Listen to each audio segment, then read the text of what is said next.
What's up? This is Rebel Radio. What up? What up? This is DJ Newmark. This is Peanut Butter Wolf. It's your boy. It's okay. Keep checking out Rebel Radio. Rebel Radio. This is Rebel Radio. We're in the place right here. Rebel Radio is going down. Would you say Rebel Radio? Oh, wait. Let's do it again. Rebel Radio. Hey, what's up, Rebels? Welcome back to Rebel Radio. I'm your host, Josh Levine. My guest today is Champagne Drip. If you're a drum and bass head, you might know him as SPL. He combines musical genres that you've probably never heard of before into his own unique sound. We're gonna play some of his music throughout the episode. You'll get to hear what he's like. But he's blowing up right now with Mad Decent on a bunch of releases, collaborating with Dillon Francis. And he's gonna give us some interesting insight into just exploring his creativity as an artist, exploring Buddhism, basically putting the creativity first and letting the business sort of work itself out. Let's get into the interview with Champagne Drip.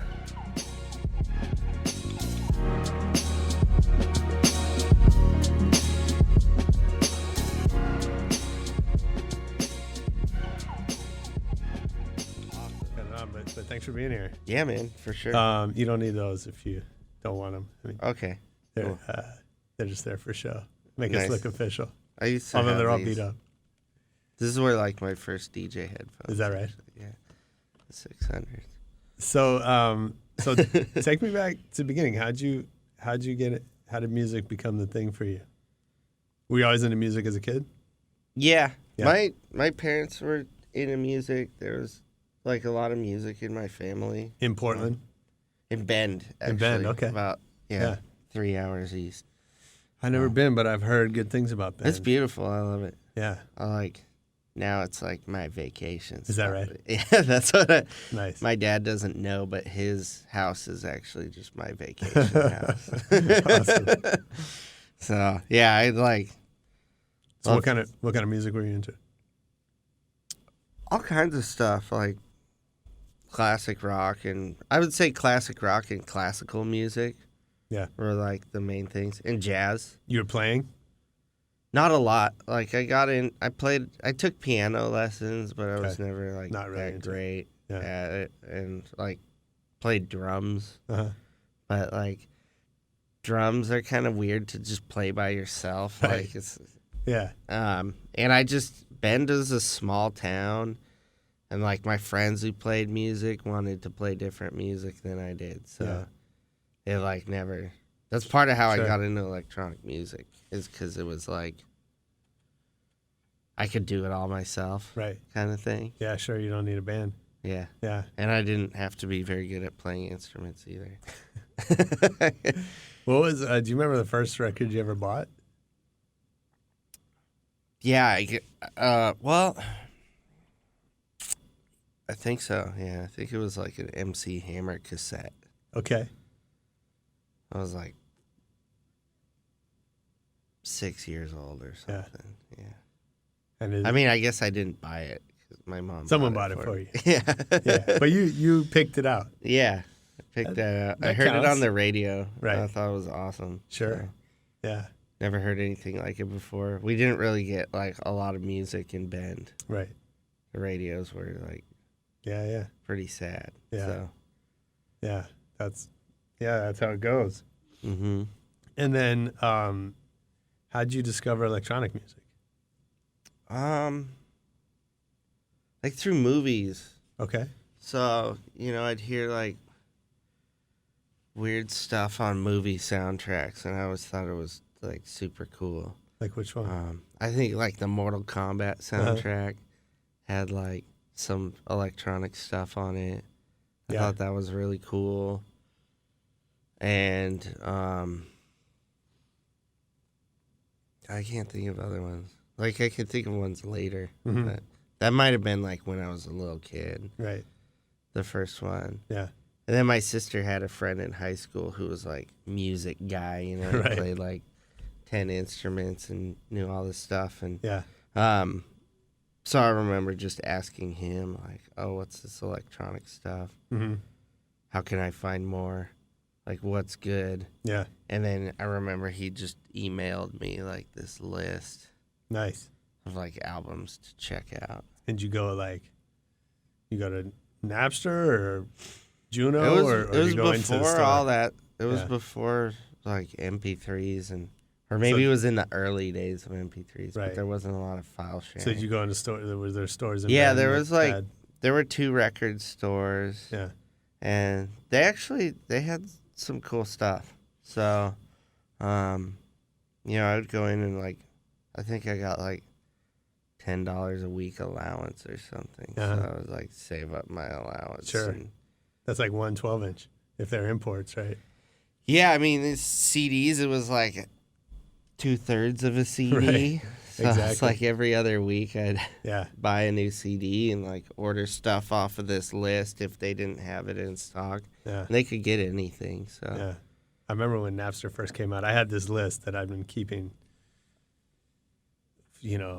I had probably kept that list for at least 10 years. Yeah. Of just every time I thought of a song that like I remembered that I didn't have, and then you'd look for it in the used record bins or whatever. yeah. And it was probably like 4 or 5 pages long by that time. And then when Napster came out, I was like, It was I spent the whole crazy. weekend, I think I didn't sleep, and I was just like downloading every one. Of course, half the files were bad. Yeah. And, like, It was go like through all that. misnamed. Yeah, and- for sure. Yeah, it was weird. And right before that, there was a it wasn't like a bulletin board, but God, I wish I could remember the name. It was like a bulletin board or like this weird like underground internet Oh, yeah. area Yeah. that you could log into. Yeah. I remember like grabbing like a bunch of Bjork stuff and like Aphex Twin and checking that out. Yeah. But yeah, it was pretty crazy. Is that the stuff you were gravitating towards Mm-hmm. from the beginning? Yeah. Yeah. And then how'd you start making your own stuff? Just kind of like really slowly, Yeah. just on the computer. So, like, I think it's really silly, but I would go on my parents' computer and, like, any way to manipulate audio was just really fun to me. So it's like I would change the sample rate to, like, slow something down or Sure. speed it up. And then, like, it was actually on that. Like, I wish I could remember the name. It was like a bulletin board. Mm. And I remember finding Rebirth on there, which was like one of Propellerhead's first things, Mm-hmm. who makes Reason. And it was basically like 2 303s, an 808, and a 909, all kind of emulated in one screen with like a really old school kind of sequencer, and you could like punch stuff together. But I remember Oh, the how first funny. time like I tweaked like a virtual filter knob, I was like hooked. Nice. Yeah. And were you thinking that this could be a career, or was it like, Yeah. yeah, pretty early? Yeah, it's what Yeah. I wanted to do. Like Yeah. I was like, I think before that I went through all the phases that kids go to. Like wanted to be a doctor and then wanted to drive a sweet street sweeper and all like the weird little kid stuff. Nice. And then I wanted to paint. I was really into painting. Yeah. Like before I got into music. That's so But then funny. music, I was like, oh yeah, I want to do this. I want to be a rock star. Like all Yeah. that stuff. So. What age was that you... Probably like 15 Okay. or so. Yeah. So That's funny. My son wants to be a scientist and a Honda dealer. For some reason. yeah, He it's has like both of weird those in stuff mind. that Yeah. kids want to do. Yeah, you just go through that. Mhm. That's hilarious. So, but pretty early on, you felt like you could do that. And so was it like, was that just sort of a dream, or was it like, did that feel real? Like you could actually make a living making music? I think it felt real because I was really naive. Yeah. And I think I was making music on the computer for like a year, and maybe like immediately it wasn't like, oh, Sure. this is what I want to do. Yeah. But I also didn't really know what it was. I didn't know like how to perform electronic music. I didn't really know how Yeah, it most was people made. don't know how to perform electronic music. Yeah. Most people that are doing it. Yeah. Don't know how to do And it. I didn't know how it was like made really, so I was just kind of stumbling across software. And I think back in that day, most people were using hardware. Mm-hmm. And it was like some of the earliest software, and it wasn't really like I couldn't really mix or master any of the music. Yeah. I was pretty bad. Like it was, just starting out making like terrible Sure. music. Did that But I bother you? remember trying to like it bothered. I mean, at first I was kind of excited, and I think I thought what I was doing was cool. Yeah. And I'd record these like tapes Yeah. and try to sell them around town and stuff with all Yeah. the like park rat kids I hung out with and all the like just random people. And what was the feedback? Like people were nice. Yeah. I don't think people in Bend really knew what electronic music was supposed to be Yeah. Yeah. and that also, much. Also, think There were like, some people who did, but I Yeah. think some people humored me and were nice. So I don't think I got like the negative feedback to be like, stop doing this. Right. This is terrible. Yeah. But I quickly figured out, like, I would just start comparing what I did to the stuff I liked. And I was like, oh, my God, there's such a serious gap here. Yeah. Like, Yeah. I gave up on it you? after about, like, a year or two. And, Well, like, and discovered... what'd you do? I discovered the rave scene Okay. and DJing, which is, like, way easier Yeah. than producing. Yeah. So I was like, fuck this. Like, I can, like, play records that sound good Right. for an audience, and, like, it's creative, and, like, I just fell in love with it. It was super fun. So you were playing around Bend? Yeah, there Yeah. was, like, a very small rave scene Yeah. with, like, right when I got into it, like, the second crew, Mhm. there was kind of, like, rivalry and all Uh-huh. this crazy stuff. They had just Course. popped in, and, yeah, they were, like, doing parties in, like, old laser tag arenas, and those are actually pretty Right crazy on. because they had all the props and Yeah. everything. Yeah, it's funny. I remember the old days, of the rave scene even down here, and I grew up in San Francisco, and it was like, some of the most fun were these like repurposed venues. Uh-huh. Down here, like Compton Swap Meet was a big rave spot, and so it was great, right? Yeah. Like just being in a place that like, you weren't necessarily supposed to be. Yeah. I don't think it was like, well, some of them were illegal, but even the ones that weren't, it was just like just the fact that it was like a different, environment than like than just a warehouse Yeah, or a concert absolutely. venue or something like that. Yeah, it was. I mean, when I first went, I had to like sneak out Mhm. to go, and it was like kind of a bad thing, Yeah. you know. Did your parents find out? No, Nice. I don't know, or maybe they did and Right, didn't right, tell but you me. didn't I get in think trouble. they like knew more than they let me know, Yeah, and kind of just let me figure stuff out. that's smart. So yeah, I never like really got in trouble. I remember like I ate acid at this party and lost my mind, and had to go like hide out at my friend's house. And his Sure. parents were hippies, and like came up with an excuse, like fed me fruit, helped me come down, Is that reminded me that I was. is that an antidote for acid fruit?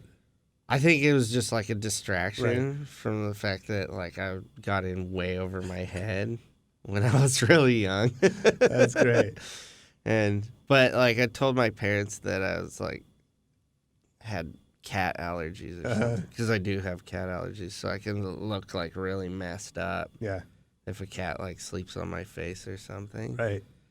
So like I used the whole I'm sick, but really I just like had a long night. That's good, man. Dude, you're way smarter than I am. When first time I got high and got caught, like I told we were just smoking weed, but I told my parents that I got drunk, Oh yeah. which I don't know why that was better. But like don't do that, kids.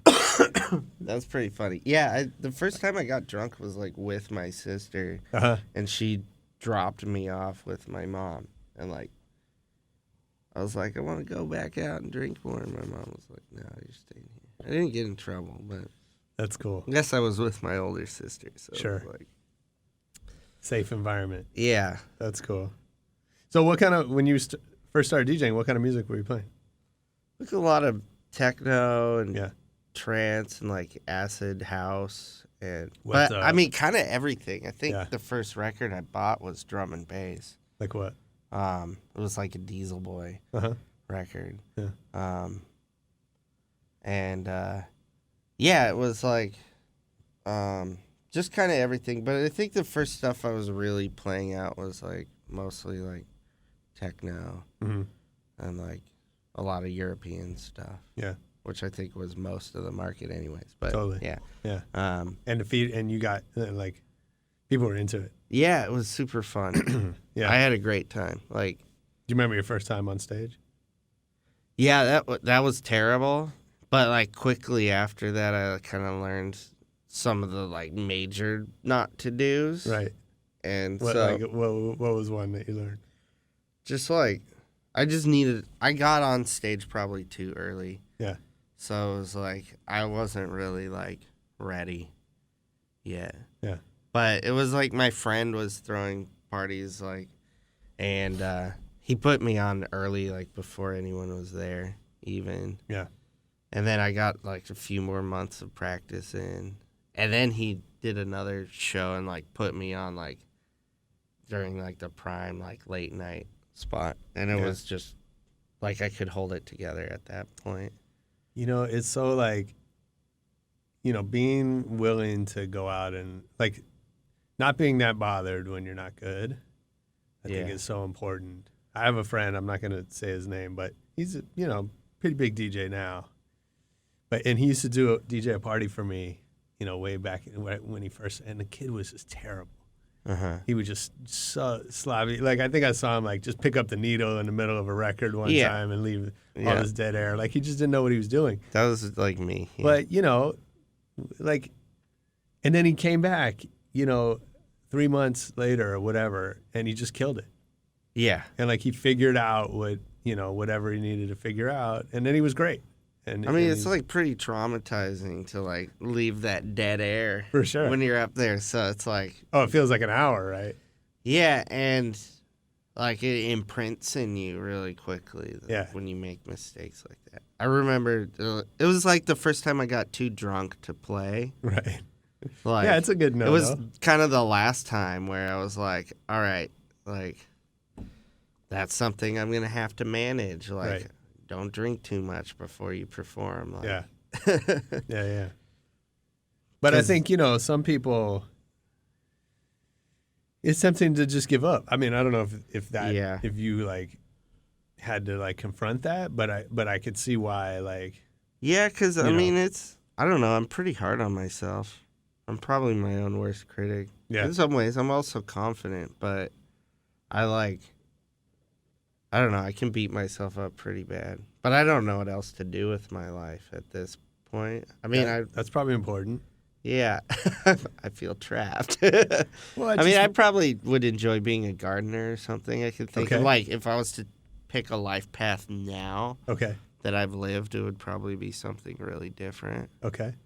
But it's like, you get in kind of like over your head, but also like things aren't falling apart. Right.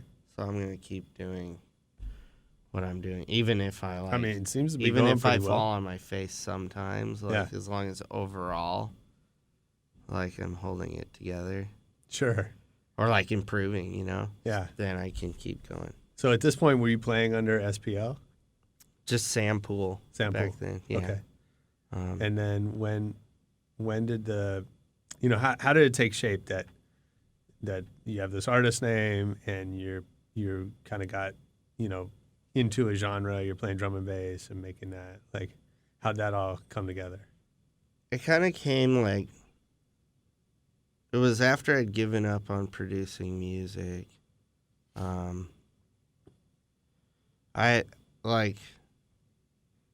I got deeper into buying drum and bass 12 inches and like,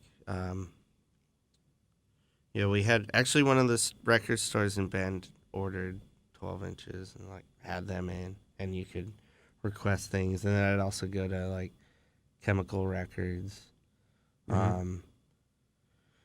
And what was it? Breakbeat Science. Breakbeat Science, yeah. Yeah, and I would order online and Nice. listen to previews, and Groove Tech also. Yeah. Another one. And I would check out all these spots and like order. As I got deeper in the music, it made me really want to make it again and like push. But it was hard. But I think SPL came about when I'd first, like when conversations with labels were actually going in a direction where I thought, like, where I could tell I was going to pin a release, like, within the next couple of years, that I was on the right track. I was talking to people regularly. Yeah. And in correspondence and, like, working on my craft and getting a lot of feedback. And then I was, like, reading about audio engineering as well, and term SPL, like, came up, and I was like, oh, that's kind of like my initials a little bit with an added letter. So, yeah, I just like picked that and started putting that like in front of my file names. And then one of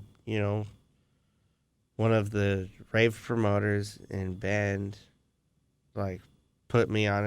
I was about to I went to school in Amsterdam, and it was like the summer before I left. Yeah. And I did like my first SPL party at the desert outdoor rave. I don't know, it was fun, but it kind of like came about when I knew that like I had like a style of music that I liked, a style of music that I was like aiming for producing, and that I would like come up with an alias for that. And so how did going to Amsterdam affect the music that you're making? It was awesome because, I studied over there, and I didn't get a lot out of the school, actually. Like, cutting edge dance music. Was that music school? Yeah, Okay. It was a music school, so I was going to go study audio engineering over there. They teach you how to be a superstar Dutch DJ? No. No. It was weird. I wasn't, like, super impressed by the school, to Okay. be honest. But being a kid from Bend, Oregon, who, like, for me, going to Portland was, like, kind of that was, like, going to the city. Sure, yeah. And I remember, like, going to stay with my sister went to the University of Chicago, and I remember staying with her out there. That was, like, a big deal. So then going to Amsterdam was crazy. Yeah. And the first label to ever sign one of my tracks was in the UK too, and we had to go like interview with the school like a month before the course started. So I spent that month in England with like Sinuous Records dudes, Kano and Dynamic, and these dudes, and they like put me up and fed me. Nice. And we just sat around and like smoked spliffs and wrote music. And it was huge because in Bend, no one was really like pushing to like make rad music and like getting really excited in the studio. Yeah. And in the UK, it's like a part of the culture. Like electronic music was, way closer to mainstream. Oh, for sure. Than it was here at the time. So it was just really exciting to be like sitting in front of Logic and like messing around and just like me and these two other dudes just kind of getting really excited about what we were doing, what we were trying to do, and what other people were doing. And there was just like kind of more energy in the air. Yeah. I mean, that's one of the things we've heard a lot from people on the show is that like, these places, whether it's England or LA or where like it just kind of forces you to step your game up, right? Because there's more opportunity, but there's more community. Yeah, it's like focused on that. Yeah, you kind of want to like, if you're in the studio with people who really care, you kind of want to like show off and like impress them. And And are you conscious of that, or does it just sort of happen? I think both. I'm like conscious of it, but it's not like an active decision. Right. It's just it happens, but you're aware of it. What you realize what's happening. Right. But it's just kind of happening on its own. Yeah. And then what about Amsterdam? I mean, obviously there's not as much of a drum and bass scene there. No, actually, and it was like kind of a bummer. I showed up in Amsterdam, and it was like, it was cool because I was like a little stoner kid coming out of Bend, so I like good place to be then. Yeah, like the coffee shops and stuff are still like really cool. Yeah, we still don't really have anything like that out here, but I don't know. I kind of like grew out of smoking weed all the time, but probably a good thing. Yeah, I don't know. I see like super functional stoners out there, but for sure, I'm not one of them. So. Yeah, Amsterdam was it was rough, but Rotterdam, mm-hmm. which was like a pretty easy train ride away, had a lot going on for drum and bass. Yeah, and this kind of weird like, fusion of like gabber and breakcore and drum and bass, and there was like this weird side of drum and bass where it kind of like, because like gabber and hardcore techno and everything's such like an integral part of Dutch dance music culture, right? Even like the mainstream stuff coming out of Holland right now. Mm-hmm. Except for, like, the new kids, but, like, Tiesto and all those dudes have, like, if you go on their Discogs, they all have gabber aliases. Oh, really? Yeah, they were all doing that in the 90s. And that was, like, I knew that. That was really, like, where the Dutch, like, rave festival culture, it was birthed out of that. I guess the EDM culture there. Yeah. Is, like, birthed out of hardcore. So it was just really interesting. And I liked it because it was really weird. That's so interesting because, I was thinking about that even, with drum and bass, which for the most part hasn't been very mainstream at all. But, gave birth to, first UK Garage, which became really mainstream. And then, more recently, like, dubstep and trap really, they're kind of evolutions of drum and bass. Yeah. And for sure. And so, that's been really the kind of constant for the last 10 to 20, 15 years anyway, is like, these things kind of branching off of drum and bass and just becoming huge. And then the pure drum and bass sound is really kind of underground. Yeah. It's just really fast. Like, it's really fast and heavy. And like obnoxious, so sometimes, yeah. I mean, I love obnoxious, so it's, it's good. But I think so for the mainstream, I think it's like too much, right? And it may inherently like unless the mainstream really changes, and we've seen it change, but not like maybe as aggressively as it would need to adopt drum and bass. So if you think about that and think about what you're saying about gabber and hardcore, like.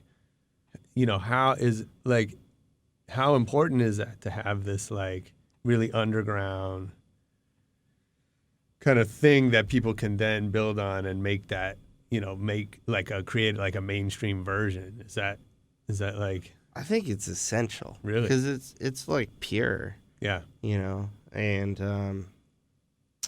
money in business and everything, like I've seen it repeatedly, like, really screw people's creativity up over the years. Even within drum and bass, there's some artists, and I won't name names because, like, I really respect them, but they did, like, really creative, amazing things in the 90s. Right. And then when they figured out this, like, dance floor formula in the 2000s, like, a lot of it turned into, like, garbage. Yeah. But they were getting, like, lots of DJ gigs and selling records back then and, like, making a living, which is good for people, but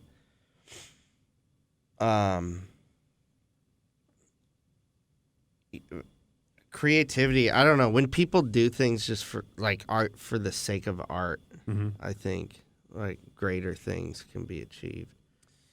So and how, in the kind of underground, I feel like that exists more, where people just can kind of like otherwise you have to put on your blinders. right. But in the underground, some of the like materialistic motivations don't exist. Mm-hmm. And people just can purely love the music and want to write stuff that they love and they're passionate about. Yeah. Yeah, I think that's interesting, and I think, I think that applies to all creativity Yeah, outside of music, even, right? Is like absolutely. someone's got to just make stuff that's not going to sell, but that inspires Yeah. either themselves or other people to kind of make stuff then that will sell. And some of it does sell. Like Yeah. some of the underground weird stuff can sell. It's kind of a crapshoot. Yeah. But like some of it can be the biggest stuff, but it'll be like the first recognized Right. version of that. So what about you? Like, what was the first, hit that you encountered?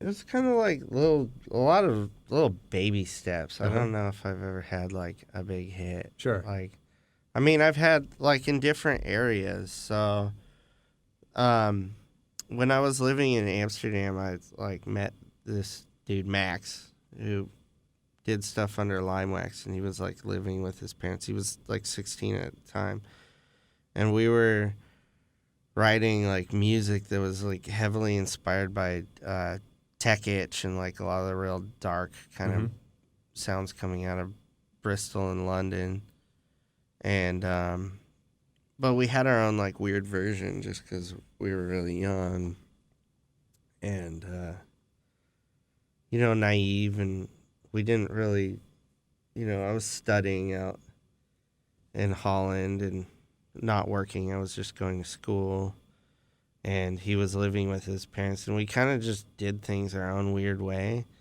And it, like, these UK dudes that we were emulating, like, started releasing our material, and it like, started really catching on in Eastern Europe. And, like, Wow. I mean, the biggest shows I've ever played in my life are still, like, back in that era. Interesting.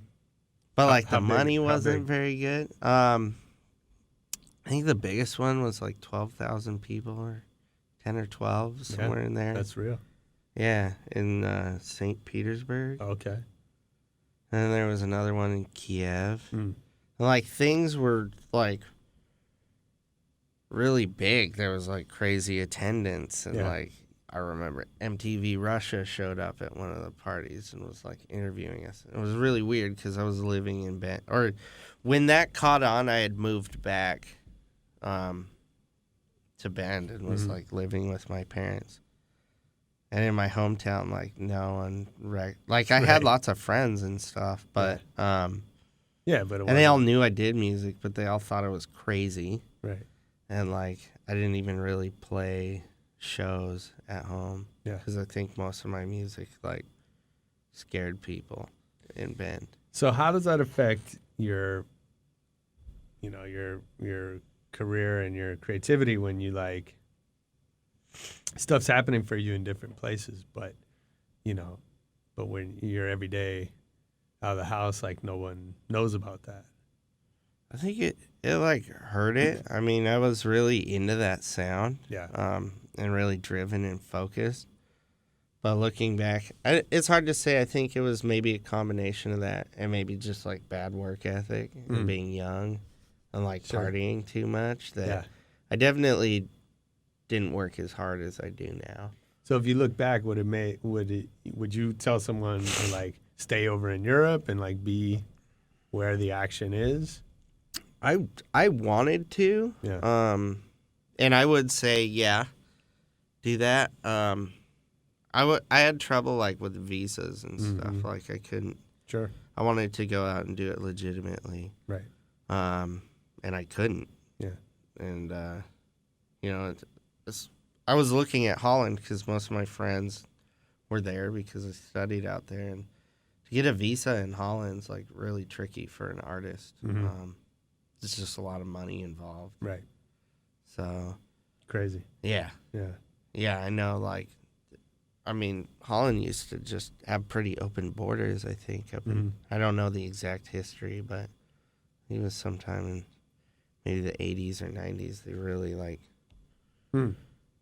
They're, they don't take a lot of people in. So I kind of just had to fight that and like deal with the reality that,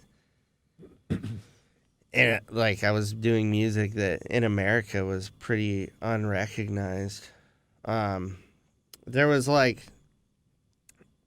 a few junglist crews kind of saw what was happening in Europe and tried to emulate that. Like who were those? Just like a bunch of little ones just across the U.S. Yeah.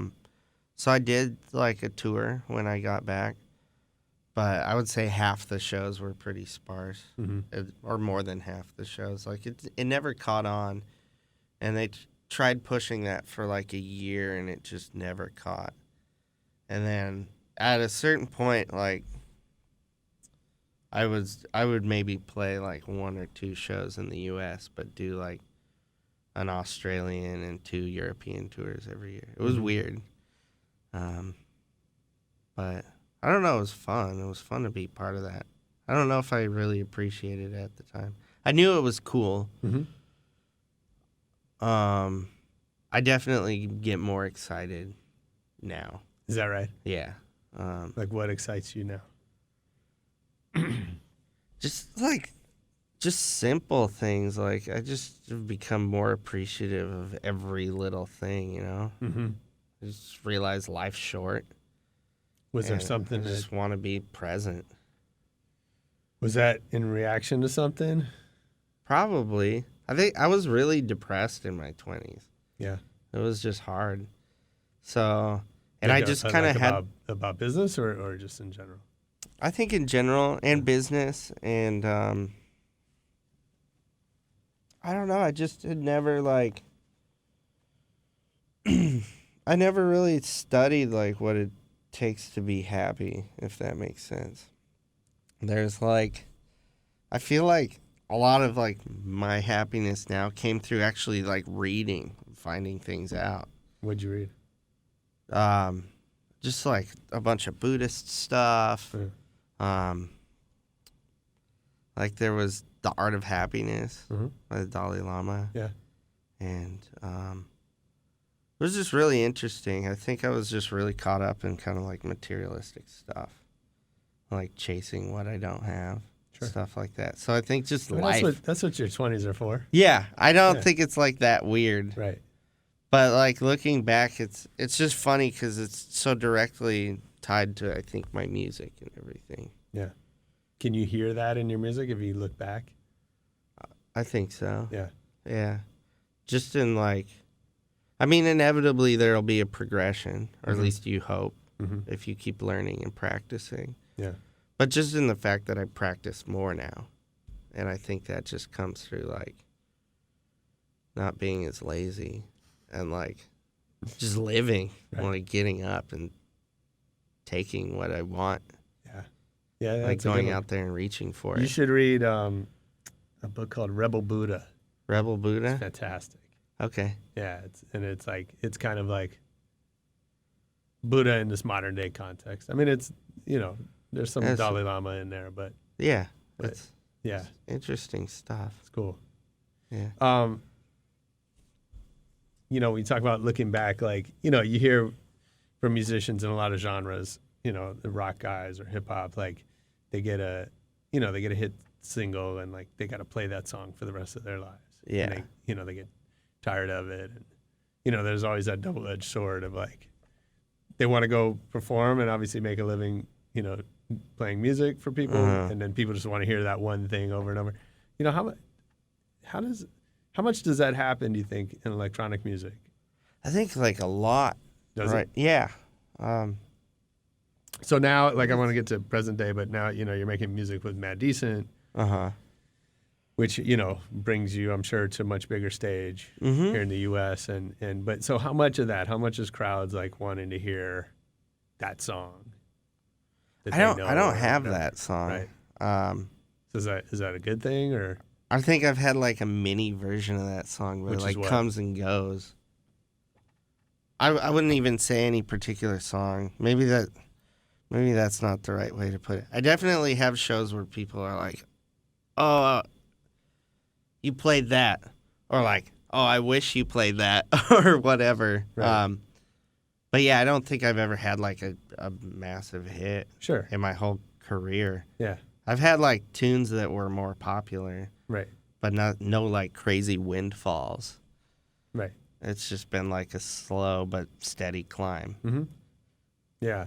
Yeah. I don't know. I wonder. So, live, I don't know. It's weird right now because live, I've just gone through this evolution, which has been really challenging. Like, it was really hard for me to figure out how to be like Champagne Drip as a DJ. All right. So take us to Champagne Drip. I'm curious to know.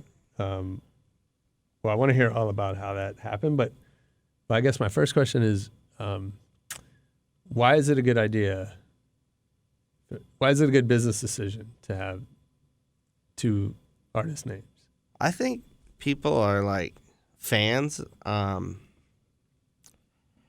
can be like, we're all fans of music, and we're all really different, and some of us are more open-minded than others.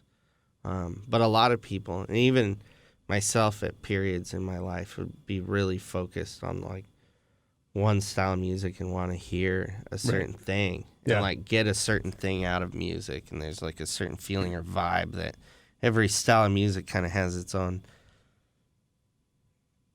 thing that it does to you. So it can be helpful just because I feel like music delivers on,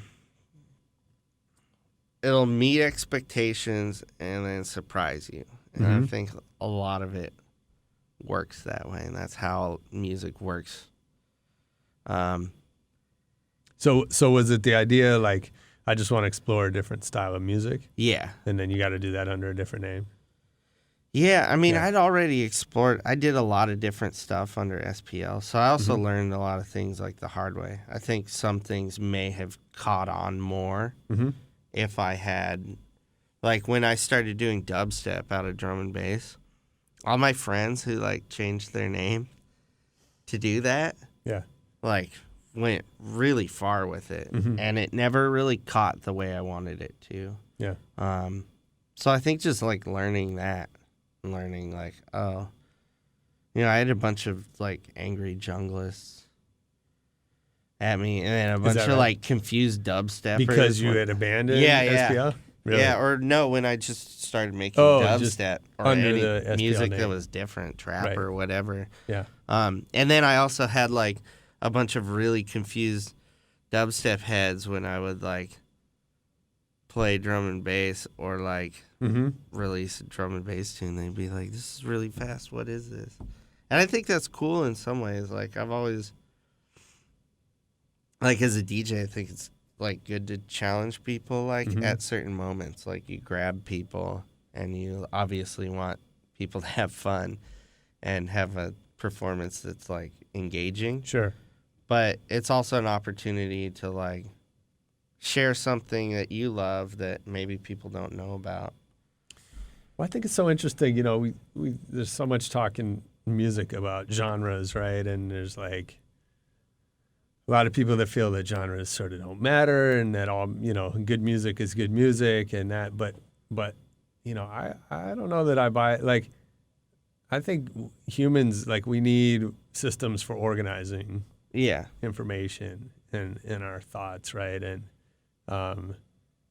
like that helps.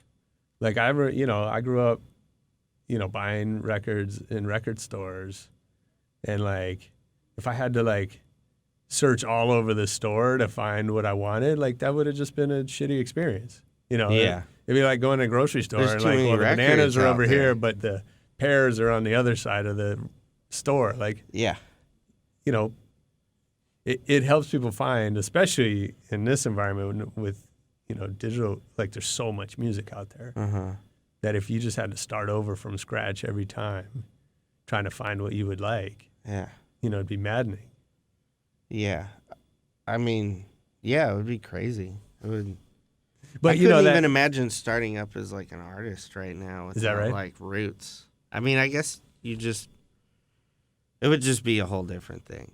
But I couldn't imagine it. So what do you see? I mean, I'm sure you run into kids that are starting up now. I don't No. know. You don't talk to them? No, I talk to him. But Like, don't I talk guess- to me, kid. No, I think it's super cool. Yeah. I just don't know how to like break through now. But I mean, people obviously do it. I just think it's like very different because So talk about that with Champagne Drip, right? Because that artist came out of nowhere, right? And so kind of, okay. but it How also did it had happen? like years of practice behind Sure. it and like networking. Right. Like But I know, so reading the press, you were kind of secret about yeah. your identity for a while, right? Uh-huh. So tell me why and how did that play out? I wanted people to like take it off of its own merit. Yeah. And not just be like, oh, this is SPL's new project. Mm-hmm.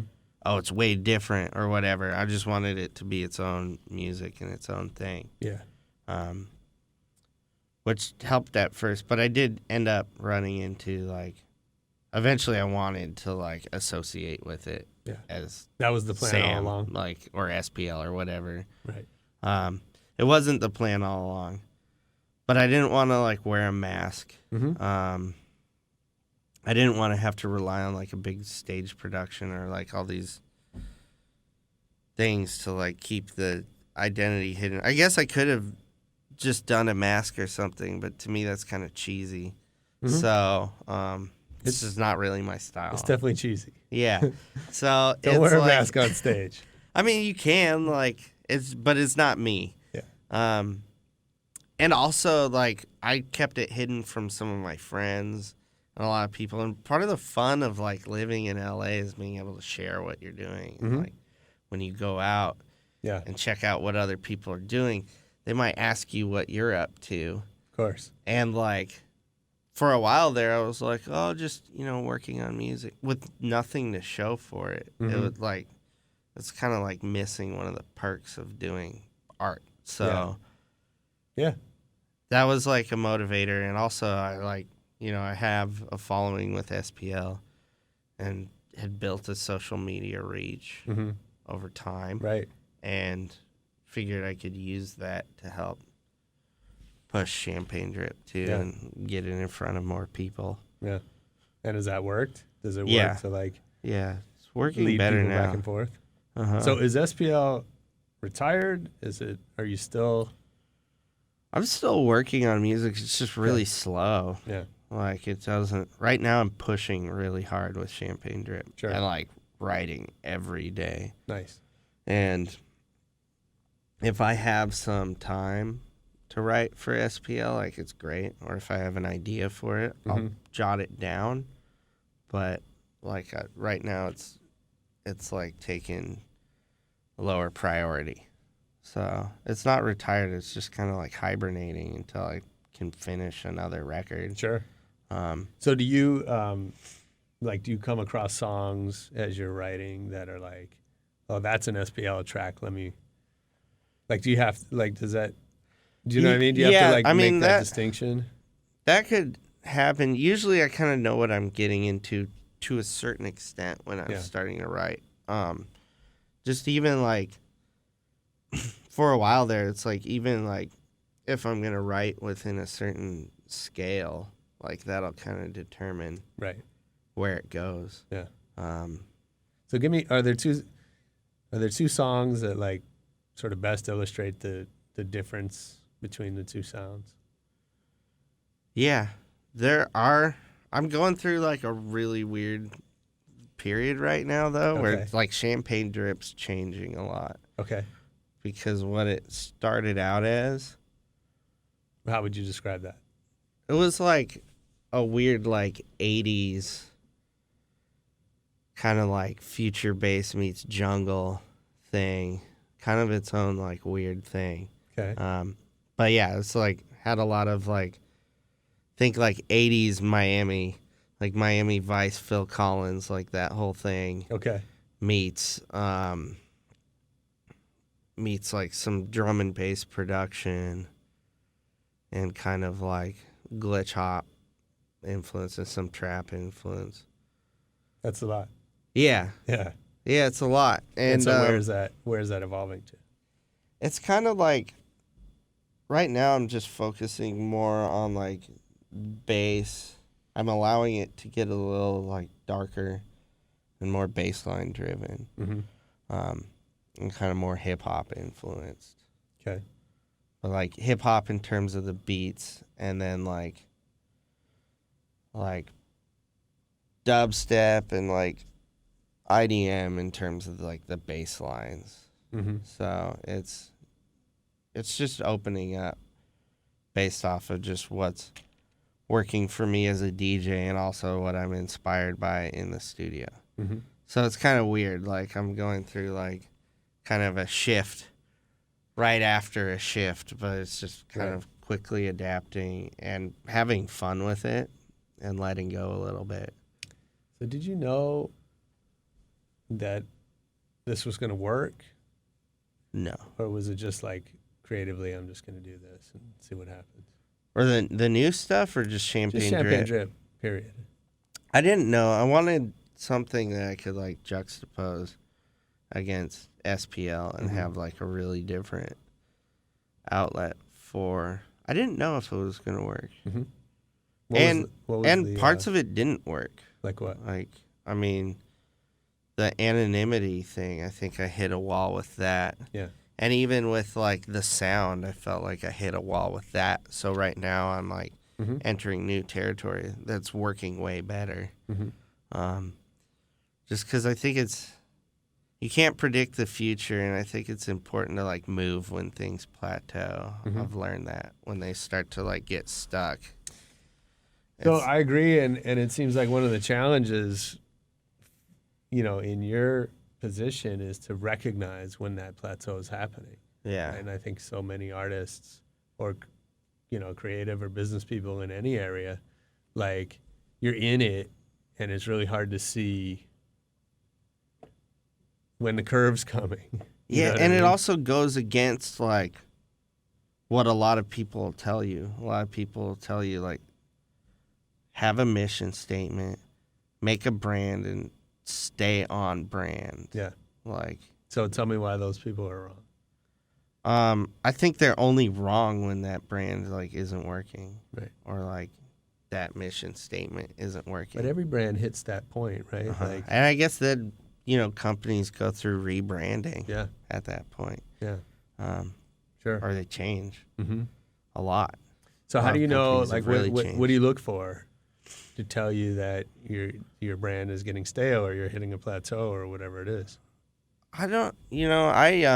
For me, it's just like feeling, and the more I do this, the closer I get to a point where it's like realizing that I could like worry about the business, but unless my music like really moves people, like it's not gonna stick in the way I want it to. Right. I mean, I could like really focus on the internet and try and be like an internet celebrity and then have a DJ career off of that. There are other ways, but for me, I think it's like having that moment in the studio where like I get goosebumps or the hairs on the back of my neck stand up.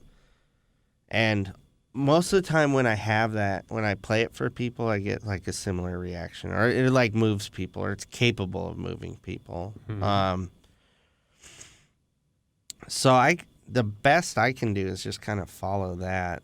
So do you ever worry, like you said at the beginning, people around Ben, like everyone was overly generous, was nice, right? Yeah. And didn't give you maybe, the real feedback. And so do you ever worry about that? Like, not as much now. Not with like social media and like you'll hear all of it now. Yeah.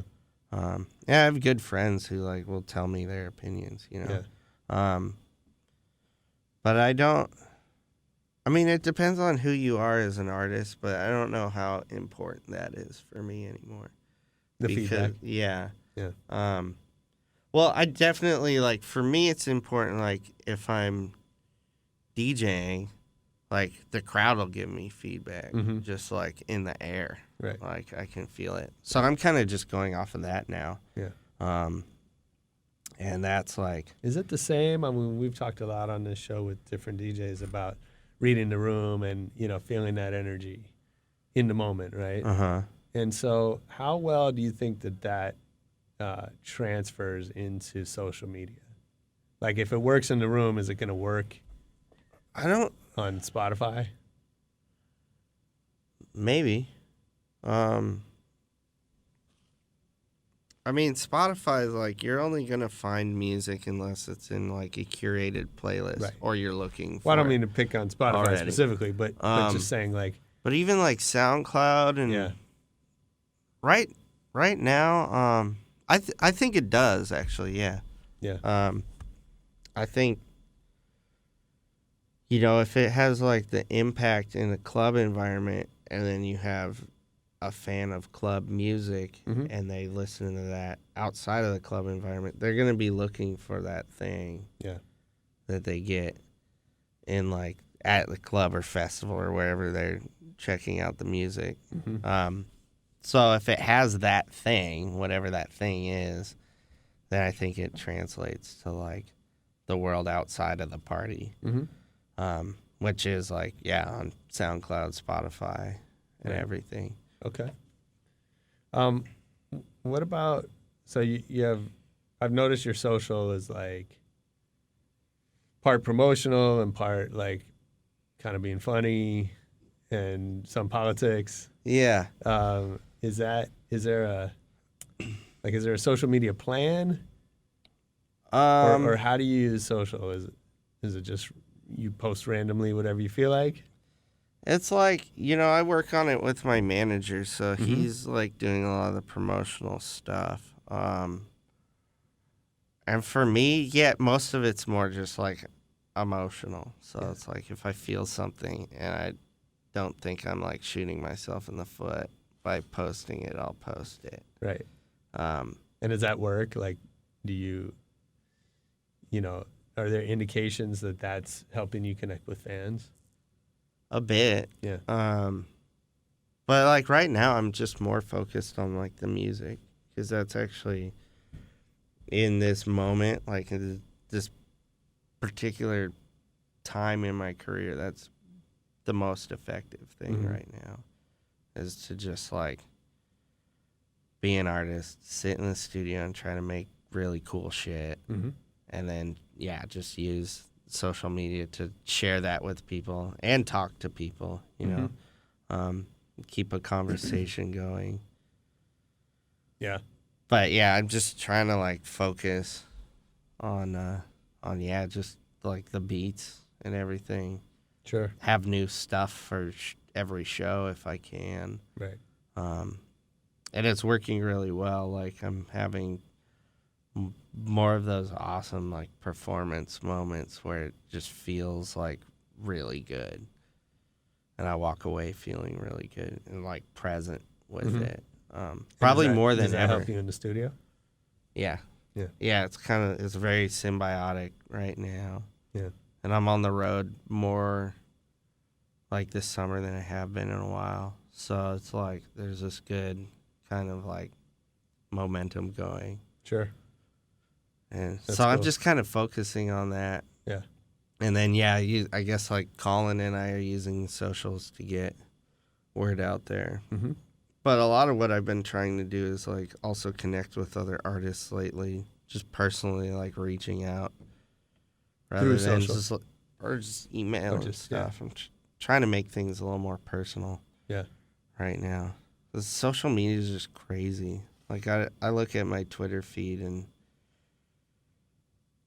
one thing I did with my Instagram is I stopped just, like, or with the Champagne Drip Instagram, I wouldn't follow someone because I knew them. Right. Or because they, like, followed me or whatever. I'm just mostly following accounts where I, like, really care about the the content. So Yeah. I'm following lots of like motion graphics artists and like Oh, cool. interesting stuff like that. And not a ton, but enough to where it's like engaging when I look at it. Yeah. If I look at my Twitter feed, I feel like a lot of the people we've followed, like I don't know them and Right. I'm not interested in what they have to say. Right. And it's made Twitter kind of like lackluster for me. Yeah, I've definitely found that, with myself and with some, brands that I work with, it's like, it's easy to, there are these ideas, right? You should follow people, you should support them with a follow Yeah. if they're supporting you or if you want them to, or, these sort of like influencers or tastemakers that for whatever reason you want to feel connected to.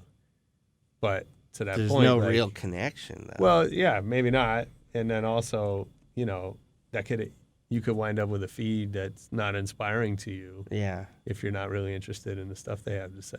Yeah, it's pretty crazy. sure.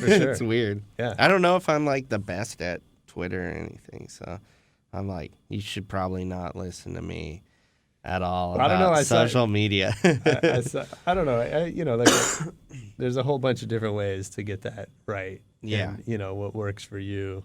Maybe it's not going to be the thing that like breaks a new record for you, Yeah. but it might inspire you to make great music based on what you're finding, right? So there's different paths. I did see that you're connected with Sexy Sax Man.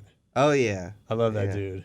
Yeah, he's awesome. Yeah, Colin, my manager, I guess I didn't mention who Colin was, but Colin connected me with him like almost 2 years ago now. Okay. I did this David Bowie cover Yeah. with like my friend Haley, and there's a sax solo in the original, and Right. then Colin was like, "Hey, I know Sergio. I bet I can get him in." So cool. And I was like, "Who is this guy?" And I saw his like YouTube pranks. yeah. I was like, "Fuck yeah, let's get this guy in." He's amazing, man. So we had him, we discovered him on YouTube, whatever, has it been like 5-6 years ago? And like when his stuff was really like blown up. Yeah. And I had him come, it was one of my guys' birthdays, and we went out to eat. I took my staff out to go eat lunch, and I had him come to the restaurant and like play Careless Whispers. That's awesome. For the kid whose birthday it was, and it was awesome. Yeah, he's fun. Yeah. He's a great dude. Yeah, he's yeah. cool. And he comes in, he does like it's probably 45 seconds. Uh-huh. And we paid him and Yeah. had him come do his thing, and he walks in with no shirt and like just gets on this dude's lap and like starts playing. It was just amazing. That's awesome. It's so much fun. Yeah, that's super cool. Yeah. Yeah, that 4th of July thing he just launched. Oh, I haven't seen it.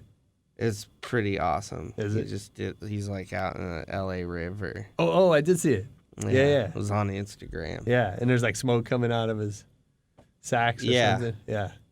Yeah, I shouldn't say I'm terrible at social media, or maybe I am, but I'm really enjoying Instagram though. Yeah. It's fun. Like I like visual content. I've been getting more into like graphic design and stuff. That's cool. Kind of doing my own art. That's Oh, nice. fun. Yeah. This is like creative, Sure. So Yeah. So what's next? What are the big goals that you haven't achieved yet? oh man, there's a lot. Yeah. I want to do like some music for movies someday. Okay. I think that would be fun. Yeah. I'm like curious to see where Champagne Drip goes. Like I'm feeling very ambitious about it right now. Especially with the new music. Like I think right now I'm writing like the best stuff I've ever written. I'm definitely happiest with it. And Nice. like I feel like I've kind of reaching new creativity, using sounds in new ways and making it work. Yeah. I'm kind of really finding my own sound that I think I could have only found after like years of doing different stuff. So I just want to see where this goes. So right now, like my short-term goal is to just like write every day I can, and just come up with new material, see what I can land on, and come up with. Mm-hmm. And then, yeah, just push it and, like, just perform the best I can at shows and see where it goes. Yeah. So, How much is there, a plan versus just kind of... it's hard to plan. Yeah. I think, like, my greatest moments in my career were when I was just feeling the music and just kind of being pure with the art and having fun with it. And not worried so much about trends and everything, but just try to do something good. Yeah. And that's always worked the best for me. What's been the hardest day? The hardest is actually when I try to, like, plan it out. And when I try to, like, be like, oh, this is going to be hot. Mm-hmm. I'm going to do this. Or, like, Okay, what's it? You have an example? just, there's certain things, like, with dubstep, there's certain, like, sounds I explored that I probably shouldn't have, because I look back and it's, like, moments where I'm, like, least proud. And then my more proud moments were, like, early on in dubstep before, like, all this stuff was happening and there was all this money and there was anything to chase at all. And, like, I was just really focused on making cool sounds. Right. And, like, cool music that made me vibe out in the studio. Yeah. And, like, work live. And there was this, it was like 2007, 2008, I kind of hit, like, a peak with that. And then after that, like, the whole thing blew up and went mainstream, and it was like, oh, I can do that. Like, I'm going to, like, go down that road. And looking back on it, I'm like, I can tell that the music's, like, less inspired. And that there's, like, ulterior motives behind it, you know? Do you think you can hear that in other people's music or just your own? To an extent, Yeah. yeah. I can definitely hear when something's super inspired. It's, like, creative, it's unique, it's its own thing. And you can tell that the artist is just really enjoying what they're doing. So who's inspiring you right now? Oh, man, every time I'm asked this question, I'm like, don't think of it, and then tomorrow I'll think of it. Okay. Well, let me try to dig into that wherever. What is it? Oh, yeah. The stuff that Alex Perez and EPROM are doing under Shades. Okay. I mean, music's pretty crazy. Yeah. And I saw them at What the Festival a few weeks ago, and it just really stood out. It was, like, very unique. They're very creative. They have their own sounds, but it all, like, really works, though. It's not, like, alienating. I mean, it's weird, and it's dark, but it's just, like, it has, like, it's beats and bass, and it, like, works within that. It was a really fun set. Nice. And, like, the record they put out last year was amazing. And they've got a bunch of new material right now that's really good, too. Nice. That stuff's really standing out to me Cool.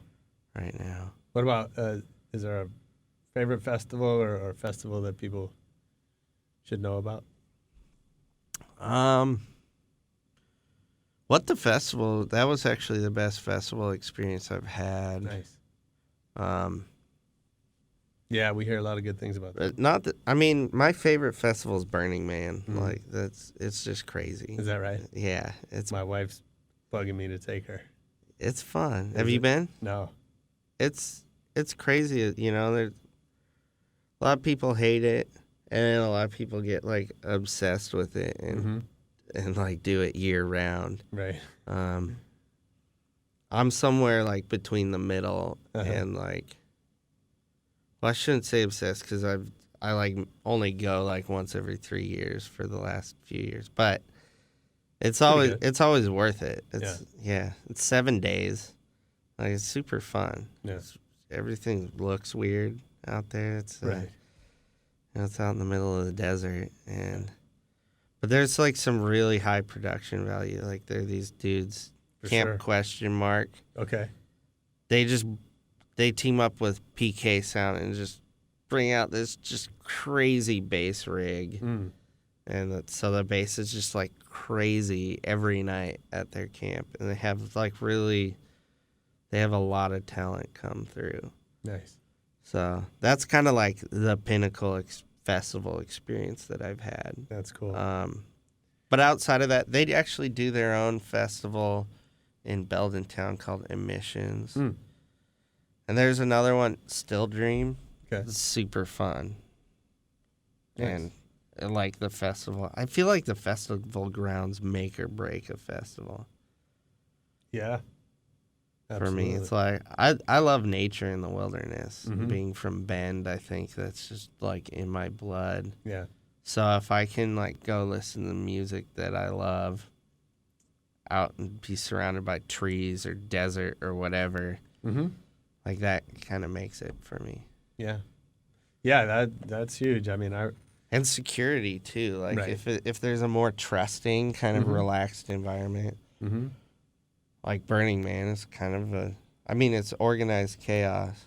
right. Or like what the festival, it's like you're just kind of out there to your own devices, you know, and it's safe and everything. Usually people take care of each other. It's fine. Yeah. So that kind of environment's good, as opposed to like some of the more mainstream festivals. It's like a security checkpoint and this and that. Right. And like, you know, I just see like, you know, people having to be in lines, and I guess you get spoiled as an artist, but it like bums me out seeing Right. people have to like go through all this like trouble Yeah. to have fun, and Yeah. then like everything's expensive, and Mm-hmm. you know, kind of lacks vibe. Yeah, totally. Who has taught you the most in your career? Oh man.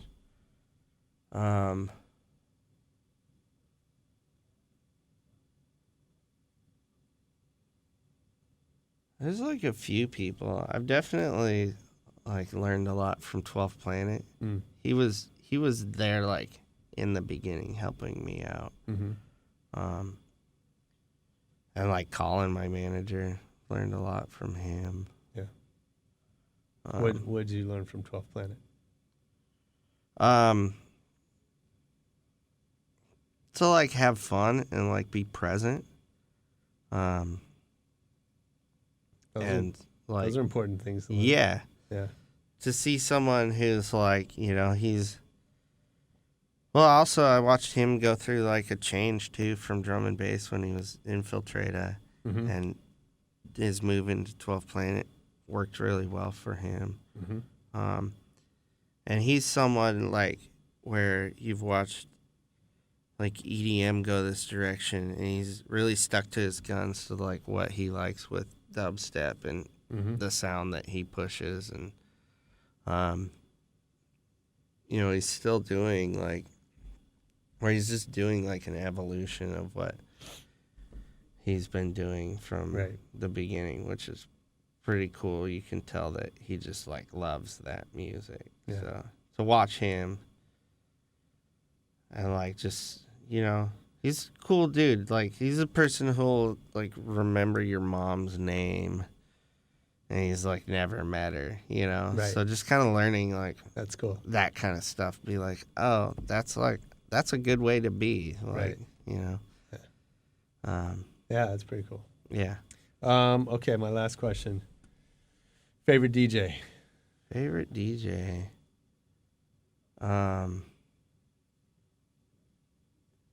Probably Carl Cox, Okay. I'd say. Where'd you see him? I saw him at EDC. I've watched like a lot of videos of his. Like when I was growing up, Yeah. I would like listen to every Carl Cox thing and watch everything. Yeah.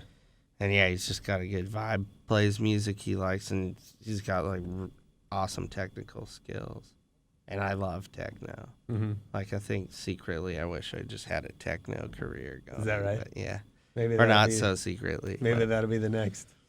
Yeah, I don't know. I project. like write it, but, Yeah. you know, it's like there's not enough time.